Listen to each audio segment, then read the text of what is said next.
Bonjour, chers apprenants. Je suis Koroyopo Urish, enseignant de mathématiques et des techniques quantitatives de gestion depuis 15 ans. Bienvenue sur la plateforme eSchool.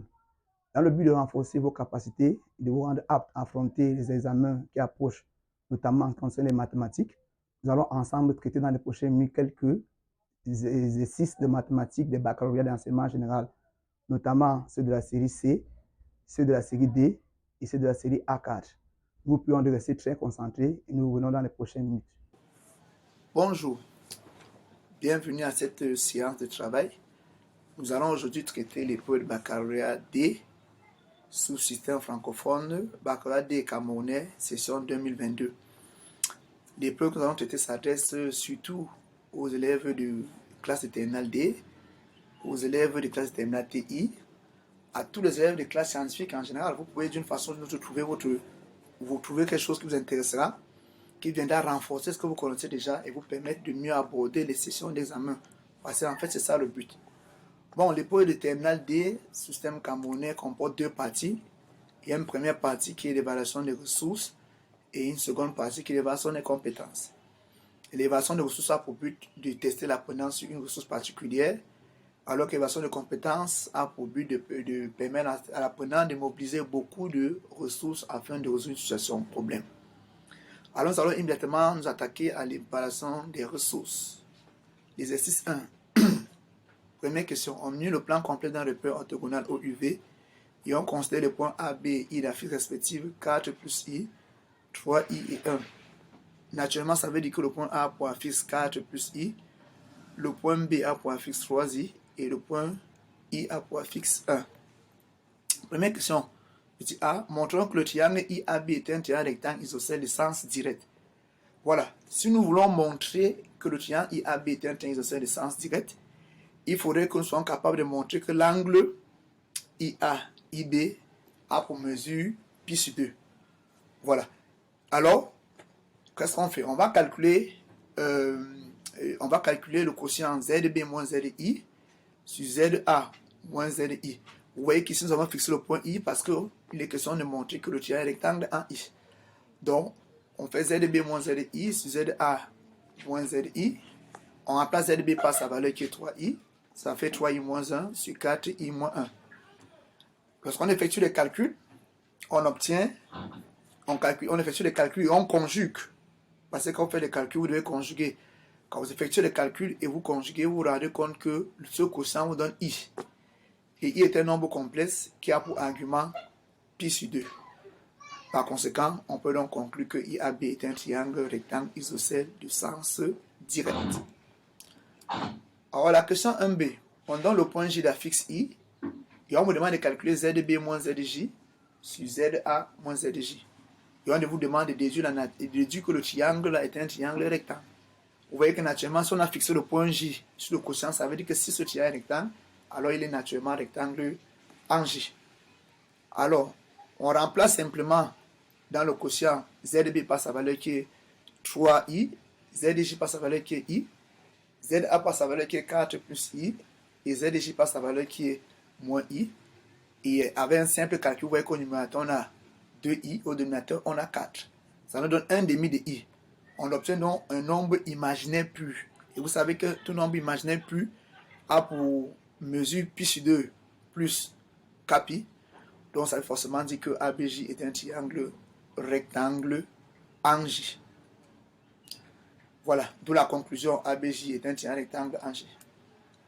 La question, si on vous demande de démontrer que les points IB et J appartiennent à un même cercle et on vous demande de déterminer la fixe du centre et le rayon de ce cercle en fait. Vous rappelez-vous, si nous voulons montrer que les points IB et J appartiennent à un même cercle, on va forcément s'appuyer sur les questions précédentes. D'où l'intérêt en mathématiques lorsqu'on travaille un exercice d'avoir toujours en mémoire ce que l'on a fait précédemment, parce qu'il y a de fortes chances que cela nous permet de travailler dans la suite. Généralement en mathématiques, les questions ne sont pas des questions isolées. Voilà, si vous vous rappelez bien la première question, la question 1A, nous avons montré que le triangle AB et IAB est un triangle rectangle en I. Et vous savez que depuis la sixième, un triangle rectangle veut dire donc que le centre du cercle circonscrit à ce triangle-là, c'est le milieu de l'hypoténuse. Donc, précédemment, nous avons montré que le triangle IAB est un triangle rectangle en I. Par conséquent, ça veut donc dire que le centre du rectangle, du triangle rectangle, autant pour moi, sera dans le milieu de l'hypoténuse. Et l'hypoténuse étant AB, vous comprenez pourquoi est-ce que pour trouver le centre du cercle, que nous avons appelé oméga, nous avons simplement dit que oméga est le point qui a pour affixe ZB plus ZA sur 2. ZB plus ZA sur 2, parce que pour trouver le milieu d'un segment en un nombre complexe, il faut faire la somme divisée par 2. Et quand vous remplacez ZB par sa valeur et vous remplacez ZA par sa valeur, naturellement, vous trouvez 2 plus I. Donc, oméga, milieu de AB, a pour affixe 2 plus I. Et le rayon, vu que AB est l'hypoténuse, et que dans le triangle, le cercle circonscrit au triangle IAB, le milieu de l'hypoténuse, et vous donne le rayon. Donc, si on prend la moitié de l'hypoténuse, on a le rayon. Vous comprenez pourquoi est-ce que quand nous faisons AB divisé par 2, nous aurons forcément le rayon. Et comment on calcule AB? Naturellement, AB c'est le module de AB. Et vous trouvez le module de AB, il faut faire ZB moins ZA en module sur 2. En remplaçant ZB par sa valeur, ZA par sa valeur, calcul tout fait. Parce que l'idée, c'est que vous aussi vous entraînez chez vous. Calcul tout fait, on se rend donc compte qu'on obtient racine de 5. On peut donc conclure que IAB appartient au cercle de centre oméga et des rayons racine de 5. Maintenant, la question 1b, nous avons montré aussi que le triangle ABG est un triangle rectangle en J. S'il est rectangle en J, ça veut donc dire qu'il est inscrit dans un cercle qui aura pour centre oméga aussi, et qui aura pour affixe toujours ZB plus ZA sur 2. On obtiendra toujours 2 plus I. Et naturellement, en cherchant le rayon, on obtiendra racine de 5. Nous constatons donc que le triangle, les points IAB appartiennent à un même cercle de diamètre AB et les points JAB appartiennent à un même cercle de diamètre AB. On peut donc conclure que les points IAB et J appartiennent tous au cercle du centre oméga d'affixe 2 plus I et de rayon racine de 5. Par conséquent, on peut donc dire que les points I, A, B et J sont sur le même cercle. Question 2. On dit soit est la similitude directe du plan de centre A qui transforme I en B. À la question 2A, on vous demande de démontrer que l'écriture complexe de la similitude S, c'est Z' égale à 1 moins I, Z moins 1 plus 4I. Naturellement, il y a beaucoup de méthodes, mais celle qui est la plus rapide consiste à se rassurer. Parce qu'on vous dit, est-ce la similitude directe de centre A? Ça veut dire que A est censé être le point invariant. Ça veut dire que si nous remplaçons A par l'affixe de A dans l'écriture complexe de la similitude, et nous rendons compte que l'affixe de A a pour image lui-même, on peut conclure que le centre c'est naturellement A. C'est ce que nous faisons dans la suite. Nous disons donc que l'image de A est, on a remplacé A. ZA, du moins, on a remplacé Z par ZA qui est 4 plus I. On calcule et on se rend compte qu'on obtient 4 plus I qui est encore l'affixe de A. On conclut donc que A est le centre de cette similitude. Maintenant, on va donc vérifier, est-ce que cette similitude a transformé le point I en le point B? Pour cela, on va maintenant remplacer aussi Z par ZI. On va calculer pour voir si on obtient ZB. C'est ce que nous faisons dans la suite. On remplace, on calcule, parce que n'oubliez pas que ZI c'est 1. Donc on remplace Z par 1. On calcule, on obtient 3I. Et rappelez-vous, 3I est l'affixe de B. Donc la similitude là laisse A invariant et transforme I en B. On peut donc dire que c'est l'écriture complexe de la similitude du centre A et qui transforme I en B. Question de petit b. On vous demande donc l'angle et le rapport de la similitude. N'oubliez pas que similitude directe c'est Z' et sous la forme Z' égale à AZ plus B. Et le A là, le module de A nous donne le rapport de la similitude et l'argument de A nous donne son angle. Alors, en posant A égale à 1 moins I, ce qui est le cas, nous calculons le module de A, nous trouvons racine de 2. Donc on peut donc conclure que le rapport de notre similitude c'est racine de 2. Nous cherchons l'argument de A. On dit cos argument de A nous donne racine de 2 sur 2. Sin argument, sinus argument de A nous donne moins racine de 2 sur 2. Quel est l'angle qui a pour cosinus racine de 2 sur 2 et pour sinus moins racine de 2 sur 2? Petit tour au niveau de cercle trigonométrique rapidement. Et vous vous rendez compte que l'angle c'est moins pi sur 4. On peut donc conclure que notre similitude a pour rapport moins pi sur 4. Et pour angle moins pi sur 4, autant pour moi. Je rappelle que pour une similitude, le rapport ne doit jamais être négatif. La similitude a toujours un rapport positif. Il est maintenant question pour nous de déduire l'image par S du cercle de centre A et de rayon racine de 2. Si nous voulons chercher l'image d'un cercle par une similitude de centre A, alors qu'est-ce qu'on fait? On doit chercher l'image du centre d'abord, parce que le A étant le centre du premier cercle, l'image de A sera dans le centre du cercle image.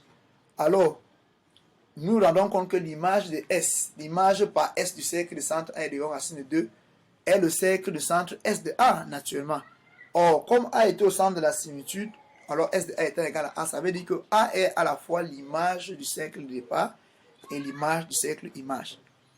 Maintenant, nous savons qu'une similitude a pour rapport K et que la similitude va transformer le cercle de centre A et de rayon racine de 2 A, le cercle de centre l'image de A qui est toujours A et de rayon KA. K, le premier rayon étant pour moi. Or, le premier rayon étant racine de 2 et K étant, le rapport K étant racine de 2, alors le rayon du cercle image sera racine de 2 fois racine de 2 qui vous donne forcément 2. Par conséquent, l'image du cercle de centre A et de rayon racine de 2 par la similitude que nous avons sera le cercle de centre A toujours et de rayon 2 plutôt. Voilà. Ceci met donc un terme à l'exercice 1. Nous passons donc à l'exercice 2. L'exercice 2, on vous dit, on considère la fonction f définie sur l'intervalle 0 plus infini par f de x égale à ln de exponentielle x plus x moins x. Et on vous dit soit c'est sa courbe représentative dans un repère orthogonal et on vous précise que l'unité sur les axes est 5 cm. Nous comprenons donc que s'il faut construire, on prendra 5 cm en abscisse et 5 cm en ordonnée.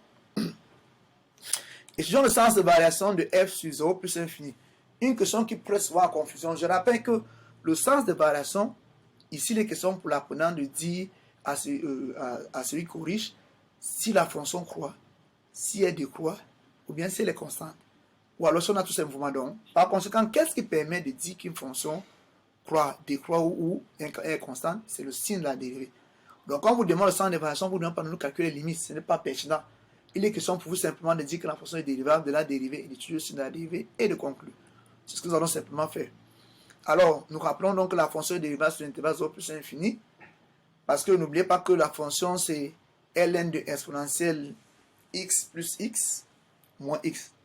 Or, ln est-ce que pour les nombres qui sont suffisamment positifs, nous sommes sur l'intervalle 0 plus infini, exponentielle est toujours positive, x est positif, donc il n'y a pas de problème. La fonction est bien définie. Donc, la fonction est dérivable et sa dérivée est définie par quand vous dérivez la dérivée de ln. C'est u' sur u. Donc, quand vous dérivez, vous faites u' sur u et la dérivée de moins x est 1. Quand vous dérivez bien, vous calculez, vous réduisez, vous obtenez f de x égale à 1 moins x sur exponentielle x plus 1. Je rappelle qu'on laisse le soin à celui qui nous suit d'effectuer lui-même les petits calculs. Et maintenant, si vous avez des petits problèmes, n'hésitez pas à nous contacter.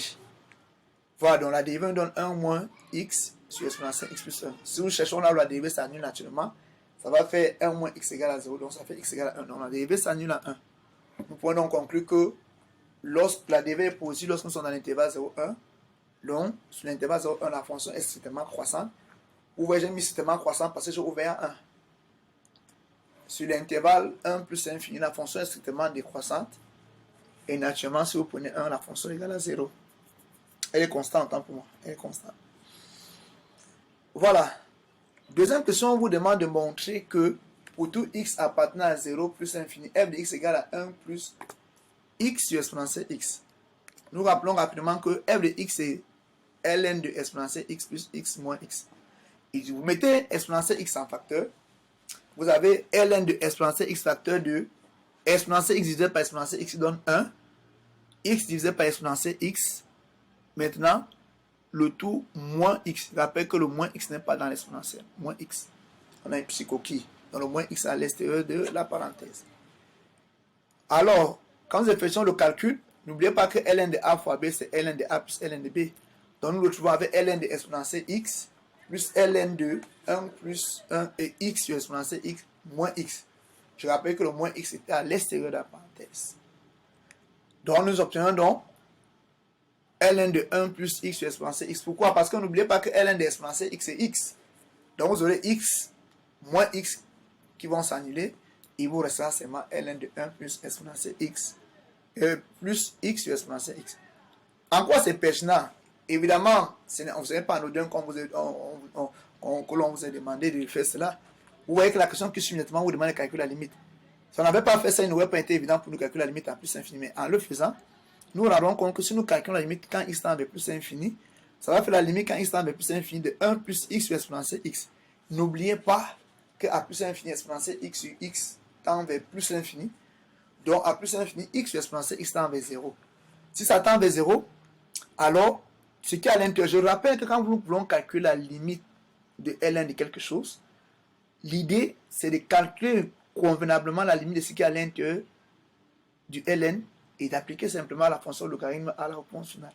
Donc si nous calculons bien, on rend compte que ce qui est à l'intérieur du ln de la fonction logarithme népérien, x sur x notamment, qui tend vers 0 à plus infini, 1 qui est égal à 1, donc à l'intérieur de la fonction ln, nous aurons 1.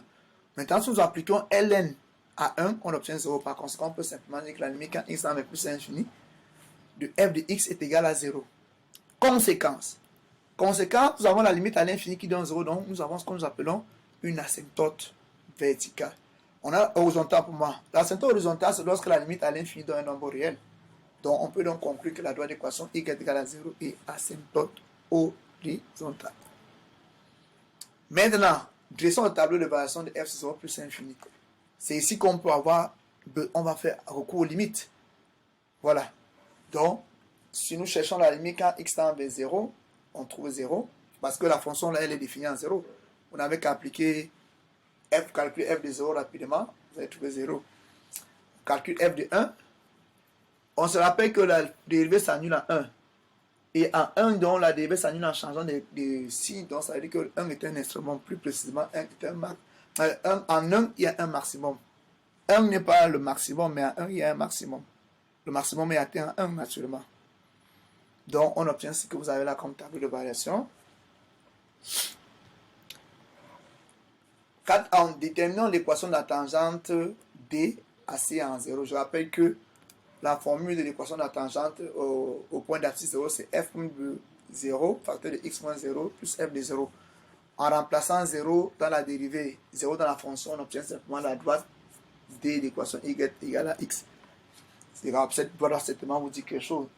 Cette droite n'est rien d'autre que la première bisectrice.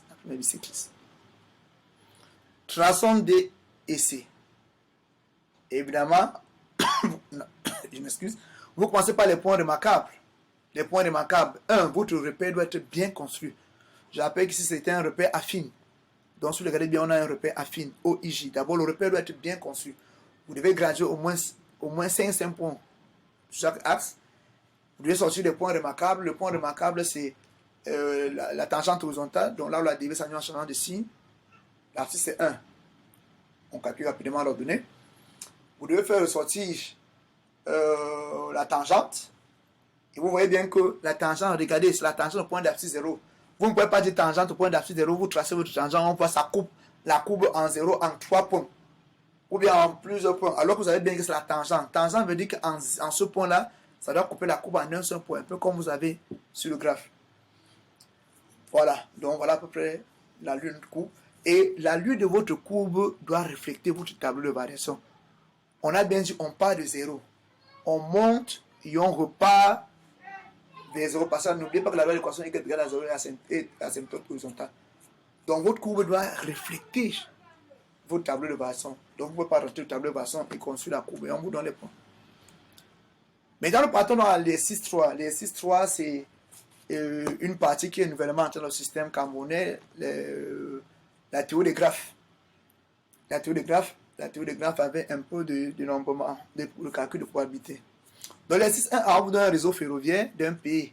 On vous dit un réseau ferroviaire d'un pays comporte 5 villes, 5 sites A, B, C, D, E.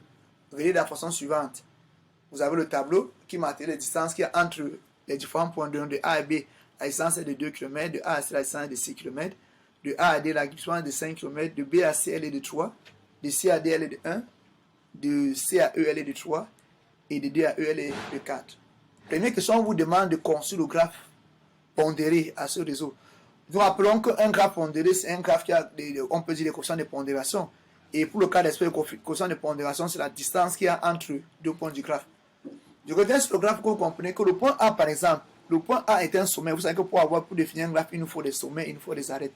Le point A, par exemple, est un sommet qui est relié à 5 autres sommets. Ça veut dire qu'on aura un trait relié à 3 autres, autant pour moi. Ça veut dire que du point A partiront 3 arêtes. Du point B également, B relié à C et à A. Donc du point B partiront 2 arêtes, et ainsi de suite. Ça fait qu'on aura dans ce graphe.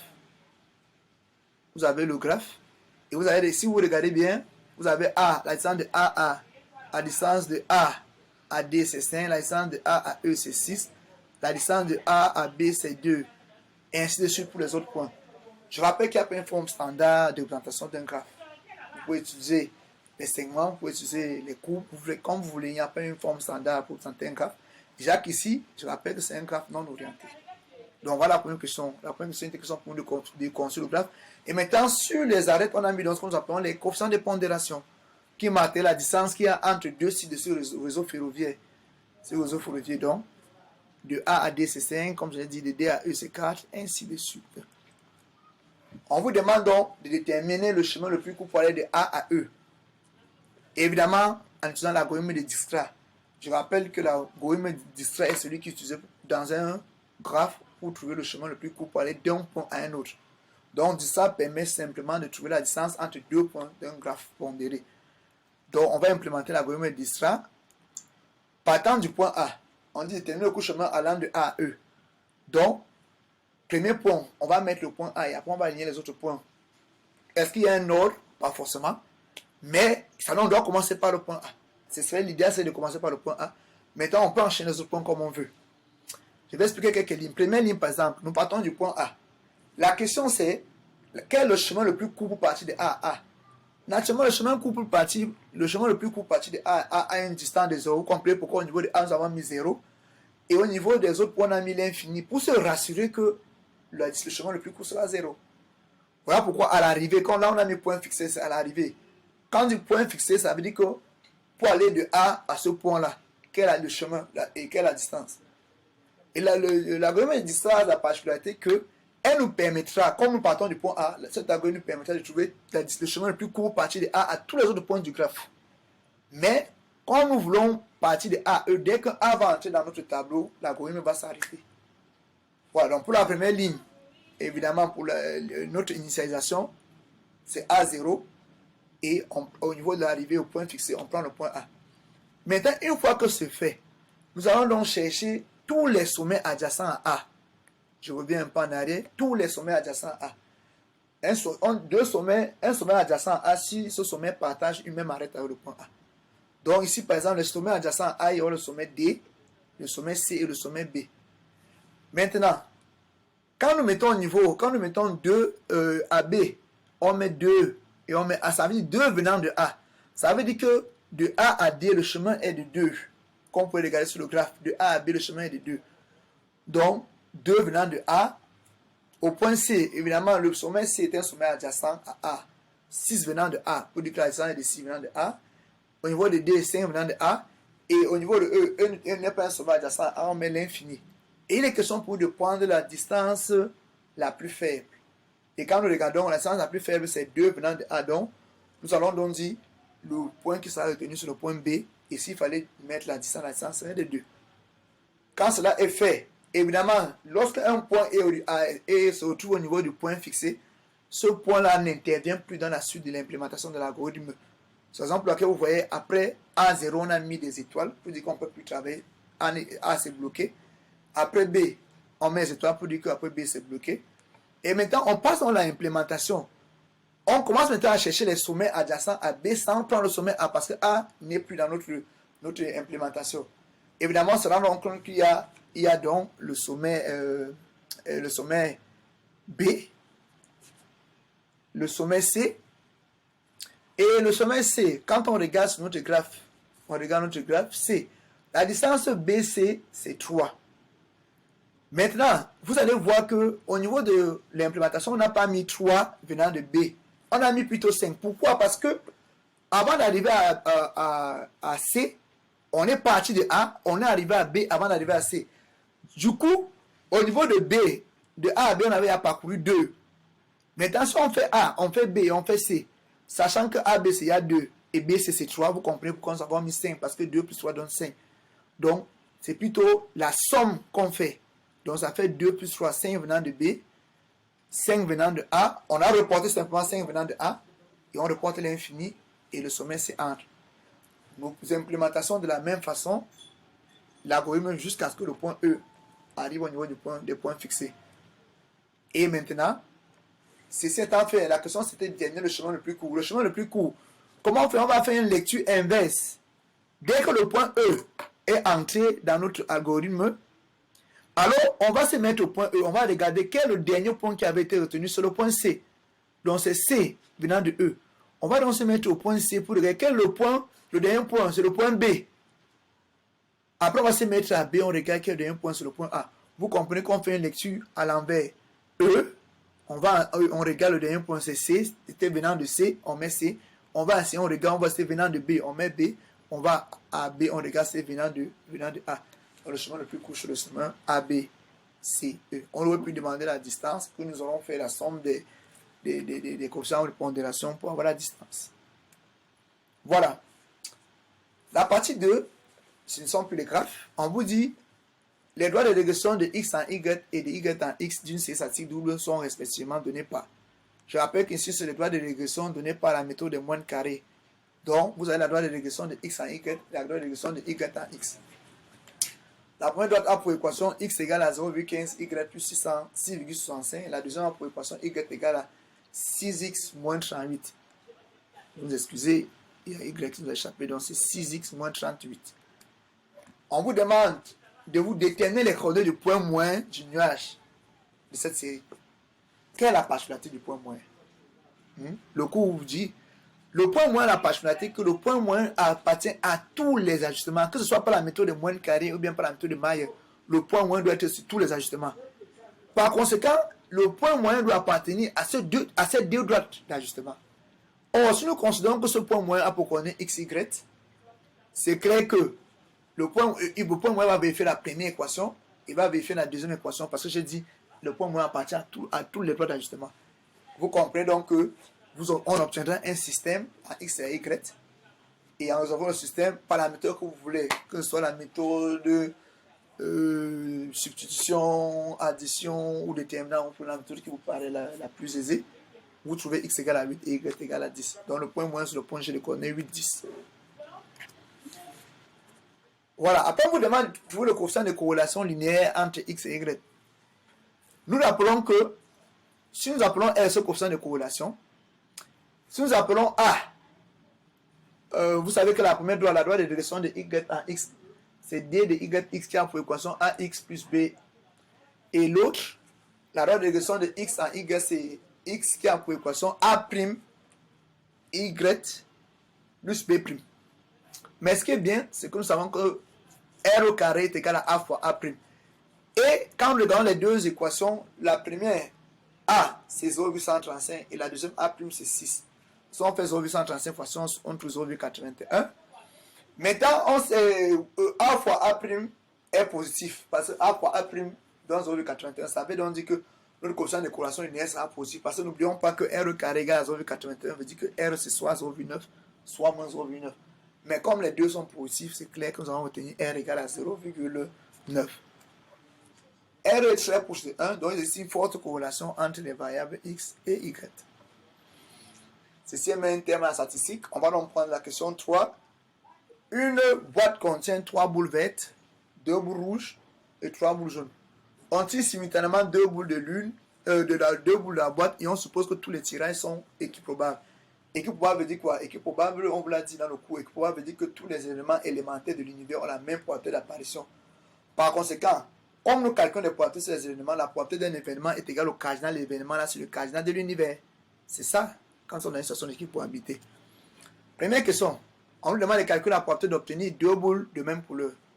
2 boules de même couleur, ça veut dire que soit les 2 boules là seront vertes, soit les 2 boules seront rouges, soit les 2 boules seront jaunes. Et on a la chance ici là que combinaison de 2 dans 3. Parce qu'ici, on a bien tiré simultané, donc l'outil de dénombrement, ce sera les combinaisons. Donc, on peut bien tirer 2 boules parmi 3 bêtes, on peut bien tirer 2 boules parmi 2 boules rouges, on peut tirer 2 boules parmi 2 boules jaunes. Donc, rapidement, si nous faisons cardinal de A sur cardinal d'oméga c'est combinaison de 2 dans 10, parce qu'on a au total 10 boules. Donc, combinaison de 2 dans 10, ça fait 45. De la probabilité que nous cherchons, il sera donc une question pour nous d'évaluer le cardinal de A, c'est-à-dire A qui est l'événement obtenir 2 boules de même couleur en choisissant soit 2 boules parmi les boules vertes, soit 2 boules parmi les boules rouges. Donc, vous voyez, c'est la raison pour laquelle on a dit comme ça 2 dans 3 ou, ça dit plus, 2 dans 5 ou, et ainsi de suite. Et maintenant, on évalue ça par rapport à 45. Bon, vous excusez encore, une petite erreur là, c'est 2 dans 3, 2 dans 2 et 2 dans 5. Ça fait 14 sur 45, on a à peu près 0,81. Maintenant, calcul la probabilité d'obtenir 2 boules de couleurs différentes. Évidemment, on a dit probabilité d'obtenir 2 boules. On ne tire que 2 boules. Vous comprenez, on ne tire que 2 boules. Si on ne tire que 2 boules, ça veut soit les 2 boules ont la même couleur, soit les boules sont de couleurs différentes. Vous comprenez que l'événement obtenir 2 boules de couleurs différentes, c'est l'événement contraire à obtenir 2 boules de même couleur. Alors, comme on vous a dit, P' est égal à 1 moins P. Rapidement, tout 0,68. Ou alors, si on veut avoir 2 boules de couleurs différentes, on peut tirer une boule verte, une boule rouge, ou on tire une boule verte et une boule. Et donc, on peut tirer 2 boules distinctes. Donc, on peut tirer soit on tire une boule verte et une boule rouge, ou alors on tire une boule verte et une boule jaune, ou alors on tire une boule rouge et une boule jaune. Donc, il y a 3 possibilités. Et quand vous faites vos calculs, vous obtenez toujours 0,68. Chaque fois, on évalue toujours par rapport au cardinal d'oméga. Voilà. J'espère que la vidéo ne sera pas longue. On fait l'effort qu'elle ne soit pas assez longue. Si on est assez rapide, vous pouvez simplement appuyer sur pause. Ça vous permet de bien comprendre ce qu'on est en train de faire et d'implémenter ça vous aussi avec les calculs. Donc là, nous venons de mettre un terme à la partie évaluation des ressources. Nous partons donc à la partie B, évaluation des compétences. Bon, Monsieur Tanga est un promoteur d'entreprise agricole. Il a acquis nouvellement un vaste terrain. Il a obtenu nouvellement une vaste terre plane traversée par 2 routes perpendiculaires et une rivière. Cette terre est surplombée par 2 grands baobabs et sa vue aérienne est maîtrisée par la figure ci-contre. Donc voilà le terrain du promoteur M. Tanga. Son entreprise agricole, autant pour moi.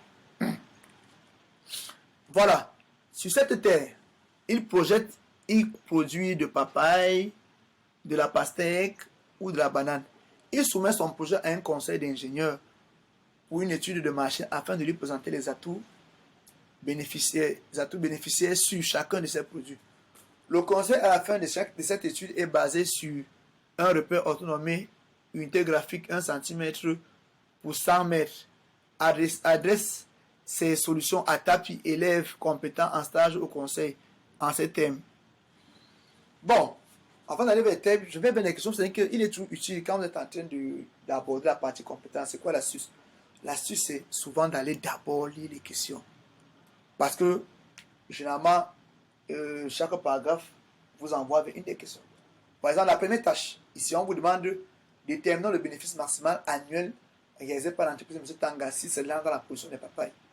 Maintenant, on revient. Qu'est-ce qu'on dit des papayes dans notre test? Qu'est-ce qu'on dit des papayes?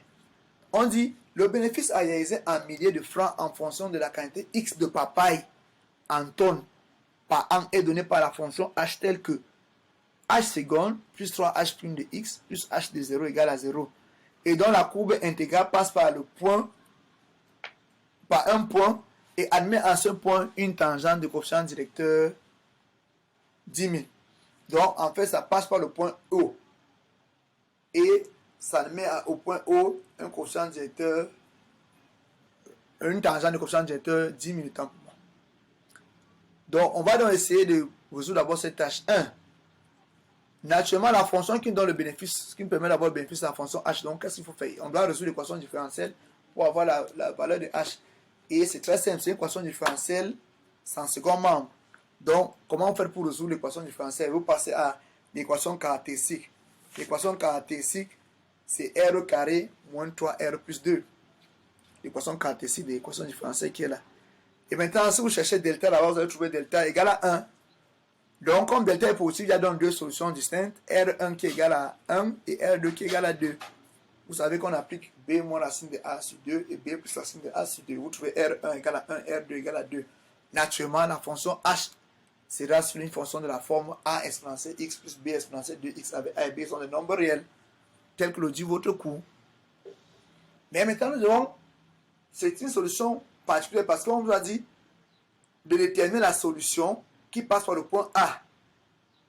Le point A de coordonnées 0, 15 000 et qui admet en ce point A une tangente qui a pour coefficient directeur 10 000. Donc, vous voyez qu'ici, il n'est pas seulement question de résoudre une équation différentielle, mais il est question de résoudre une équation différentielle avec second membre.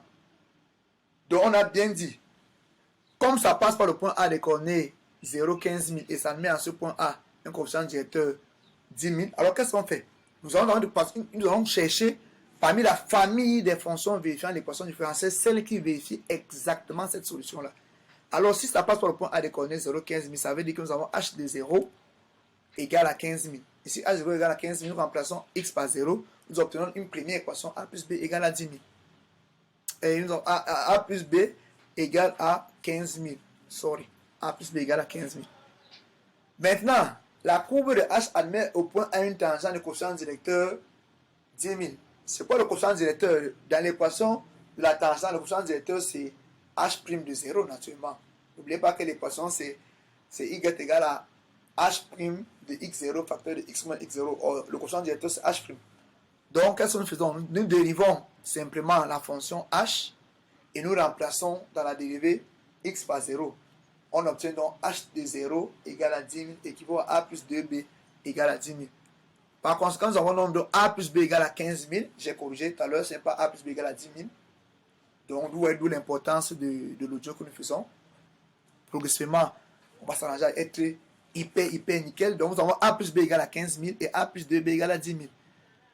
Vous résolvez par la méthode que vous voulez. C'est un système d'équation. Vous prenez la méthode que vous voulez. Substitution, combinaison, déterminant. Vous trouvez A égale à 20 000 et B égale à moins 5 000. Maintenant, une fois, ça veut dire que notre fonction, elle est unique à ce moment-là. Et c'est la fonction h de x égale à 20 000 exponentielle x moins 5 000 exponentielle 2x. Une fois que la fonction est trouvée, nous allons étudier les variations de la fonction parce que n'oubliez pas qu'il est question pour nous de trouver celle de maximiser. Donc, nous étudions les variations de la fonction f. On dérive la fonction f. On voit que la fonction dérivée s'annule à. La dérivée de la fonction f s'annule à x égale à ln de 2. Donc, si nous voulons avoir un bénéfice maximal, le bénéfice maximal sera atteint à x égale à ln de 2. Parce que n'oubliez pas que quand on parle de maximum, ça on vous l'a dit, le maximum, c'est là où la dérivée s'annule en changeant de signe. Donc, si vous vous amusez à construire un petit tableau de variation, vous allez vous rendre compte que au niveau de ln de 2, la fonction s'annule en changeant de signe. Donc, le maximum est atteint à ln de 2. Le maximum, ce n'est pas ln de 2. X égale à ln de 2, c'est le point où on atteint le maximum. Donc, qu'est-ce que nous faisons donc? Nous remplaçons x égale à ln de 2 dans la fonction de départ. Nous calculons et nous faisons fois 1000. Pourquoi? Parce qu'on a dit que le bénéfice en milliers. On fait petit calcul, puis ça on se rend donc compte que le bénéfice en milliers est de 20 millions. On peut donc dire que le bénéfice en milliers est de 20 millions de francs. Récapitulatif 1. Il fallait résoudre l'équation différentielle pour trouver la fonction. En résolvant l'équation différentielle, on trouve d'abord la famille de fonctions. Maintenant, on va dans cette famille de fonctions, on cherche la fonction qui vérifie les conditions particulières. Dès qu'on l'obtient maintenant, on utilise cette fonction pour chercher l'extrémum. Et dès qu'on obtient l'extrémum, on obtient notre bénéfice. La deuxième tâche, on vous dit de déterminer l'aire du domaine bénéfique à la position de la pastèque. Je reviens donc au paragraphe 2 rapidement. Je reviens au paragraphe 2. Le paragraphe 2 pour qu'on soit en face. Voilà. Au paragraphe 2, qu'est-ce qu'on nous dit? L'arrivée sur la courbe de la fonction numérique définie par g de x égale à 1 de x plus 1 moins x sur x plus 1. Les routes 1 et les routes 2 suivent respectivement les trajectoires d'équation x égale à 0 et y égale à 0 pourtant pour moi et x égale à 1. Y égale à 0 et x égale à 1. Dans le repère, l'arrivée est tangente à la route 1 et à l'origine Vous comprenez, à l'origine, je rappelle que l'origine, c'est la loi de l'équation x égale à 0. Donc, l'arrivée est tangente aux deux. Et la position de Pasteur n'est bénéfique que si elle est faite sur le domaine compris entre les deux routes et la rivière. Je crois que c'est suffisant pour répondre à la deuxième tâche. Donc, on va donc regarder la deuxième tâche. La deuxième tâche, on nous demande de déterminer. Deuxième tâche, on nous demande de déterminer l'aire du domaine bénéfique à la position de Pasteur. Alors, on dit bien, nous rappelons dans la question que ce domaine n'est pas clairement défini. On considère le raisonnement c'est après. Notons D le domaine et AD son aire. Alors, pour trouver l'aire, nous avons que l'aire sera l'intégrale de 0 à 1 parce que n'oubliez pas qu'on a dit il y a l'origine et que nous avons dit que l'une des routes avait pour équation x égale à 0. Donc c'est la partie comprise entre l'origine, la route, la courbe et la loi d'équation y égale à 0 qui était la deuxième route. Donc on donne intégrale de 0 à 1 de g de x dx fois l'unité d. Et nous avons remplacé gx par sa valeur qui est ln de x plus 1 moins x sur x plus 1. Quand nous calculons, évidemment, ln de x plus 1, comment vous trouvez? C'est une petite intégration par partie. Vous comprenez l'important du vote, vous pouvez mettre la pause ici pour calculer. Intégrale, si nous calculons simplement intégrale de 0 à 1 de ln de x plus 1, en faisant une intégration par partie, nous allons poser u de x égale à ln de x plus 1. Si nous dérivons, nous allons obtenir 1 sur x plus 1. Nous posons v pour de x égale à 1. En intégrant, on trouve v de x égale à x. Donc, une petite intégration par partie nous permettra simplement de nous rendre compte que l'intégrale de 0 à 1 de ln de x plus 1, c'est le crochet, la primitive de x ln de x plus 1 moins x sur x plus 1. Voilà. Maintenant, si nous remplaçons ça, nous allons donc trouver x ln de x plus 1 à part entre 0 et 1 moins 2 fois. Moins 2 fois, pourquoi? Parce que dans l'intégration par partie de ln de x plus 1, on a déjà un moins x plus 1. Et dans g de x lui-même, il y a un autre moins x plus 1. Donc ça fait qu'on aura moins 2 intégré de 0 à 1 de x sur x plus 1. Maintenant, x sur x plus 1 est simplement égal à 1 moins 1 sur x plus 1. Vous comprenez pourquoi? Ln de 2, pour avoir Ln de 2, c'est parce que en remplaçant x ln de x plus 1 en prenant entre 0 et 1, en remplaçant x par 1, on trouve ln de 2. En remplaçant x par 0, on trouve 0. Parce que ln de 1, c'est 0. Donc ça fait ln de 2 moins x, la primitive. Si vous cherchez la primitive de x sur x plus 1, je vous ai rappelé que x sur x plus 1, c'est 1. 1 moins 1 sur x plus 1. 1 va vous donner pour primitive x. Et 1 sur x plus 1 va vous donner pour primitive ln de x plus 1. Vous calculez ça entre 0 et 1. Vous trouvez moins 2 plus soit ln de unité d. Et l'unité d, c'est connu. Parce que on a dit 1 cm correspond à 100 mètres carrés. Donc, si nous faisons 100 mètres carrés sur les abscisses, 100 mètres, autant pour moi pas mètres carrés, 100 mètres en abscisse, 100 mètres en ordonnée, ça fait qu'il faudra multiplier. L'unité d, ce sera 10 000 mètres carrés. En multipliant par 10 000 carrés, on trouve pour superficie 7,94,415 mètres carrés. Voilà qui met un terme à la tâche 2. Et la dernière tâche, déterminons l'aire du domaine bénéfique à la position des bananes. Qu'est-ce qu'on a dit pour la position des bananes? On revient rapidement en arrière dans la station dans la compétence. Pardon. Vous voyez que moi je lis une tâche, je m'avais cherché la partie test qui me permet de la résoudre. Je lis une deuxième tâche parce que les gens de plus en plus nous sommes faibles en lecture et du coup lire tout entièrement nous embrouille parfois. Donc vous voyez si mais il est préférable, il serait préférable chez les apprenants d'abord de lire les questions, de lire entièrement le test et maintenant de lire, de segmenter les questions. Vous lisez la première tâche, vous partez chercher la partie qui correspond. Vous lisez la deuxième tâche, vous partez chercher la partie qui correspond. Vous lisez la troisième tâche. Ça vous permet d'évoluer sans trop vous embrouiller. Voilà, on vous dit sur le plan complexe associé au repère OUV, les pieds des deux baobabs sont assimilés au point dont les affixes respectives sont les solutions de l'équation que vous voyez là, qui est une équation complexe du second degré. Le domaine bénéfique à la position des bananes est délimité par l'ensemble tel que MB1, MB2 égale à 0.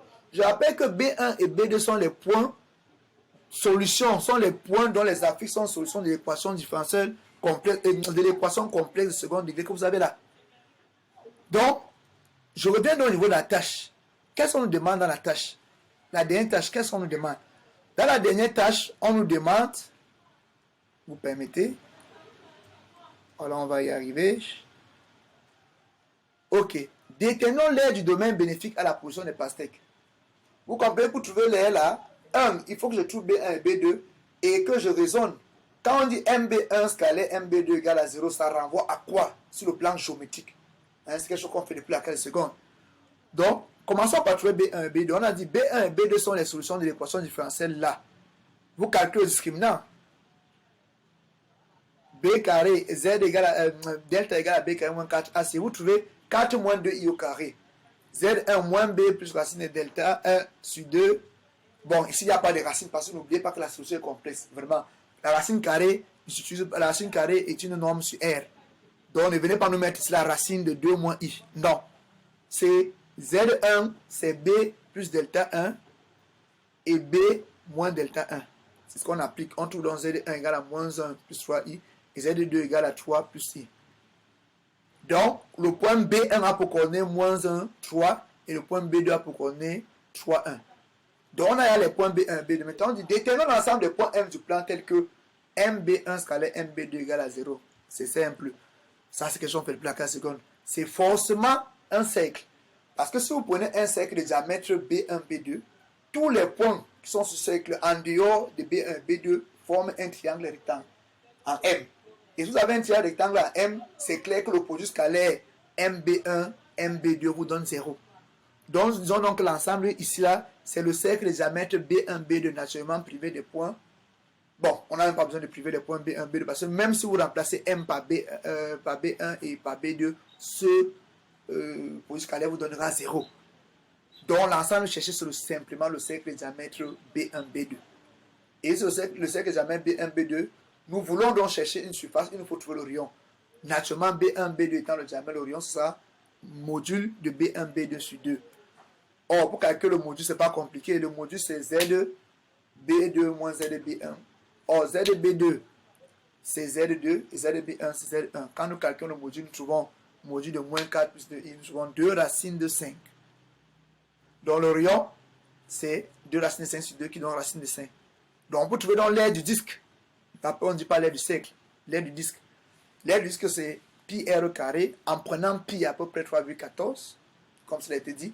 Ça nous fait 3,14 fois racine de 5 fois racine de 5, ça fait 3,14 fois 5, ça fait 157 unités d'air. Voilà, chers apprenants, ceci met un terme à la séquence consacrée à l'étude de l'épreuve de mathématiques baccalauréat des sessions 2022 au Cameroun. Nous espérons que cette petite vidéo vous guidera à mieux travailler à la maison parce que nous allons vous donner les astuces pour travailler. N'oubliez pas surtout de vous abonner sur notre plateforme et naturellement de nous envoyer vos suggestions. À nous revoir pour la prochaine vidéo. Merci.